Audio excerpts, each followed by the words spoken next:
ஒரு மனதாக தேர்ந்தெடுக்க. இதுல யாருக்காவது ஆச்சரியம் இருந்தா தெரிவிக்கலாம், கூட்டத்தில் தெரிவிங்க. எல்லாரும் தெரிவிக்கலாம், எல்லாரும் கேட்டுக்குங்க. கோயிலுக்கு வந்தவங்க வரிகாரங்க எல்லாத்துக்கும் இந்த வீடியோ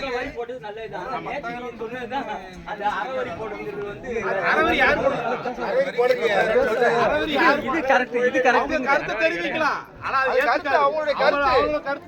இப்ப நீங்க சொன்னீங்கல்ல, இங்க பாருங்க, ஒவ்வொரு கருத்து தெரிவிக்கலாம். தெரிவிச்சாங்க, அத மாதிரி அவங்க சொன்னாங்க. அதை வந்து ஆச்சரியம் பண்ண முடியாது. என்ன பண்றாங்க சொன்னீங்கல்ல, அத மாதிரி அவங்க சொன்னாங்க. கருத்து தெரிவிக்கலாம், அதான் முடியாது. கருத்து சொன்ன மாதிரி அத சொல்றாங்க, அவ்வளவுதான். அது இல்ல, அதாவது இங்க சொல்லிருப்பா அமைப்பதற்கு தான் 10,000 ரூபாய் வரி. 2 வருஷம் கோயில் கூட நடக்கிறது வரி 3000 ரூபாய். அது கூடுதல் 10,000 ரூபாய் வரி. ராமர் அமராவதி 50,000. அவங்க பேசுறது எடுப்பா. என்ன எடுப்பா? எடுத்தியானா? 10,000 ரூபாய் வரி, 50,000 ரூபாய் ராமர் அமராவதி நன்கொடை. விருப்பப்பட்டவங்க சொல்லலாம்.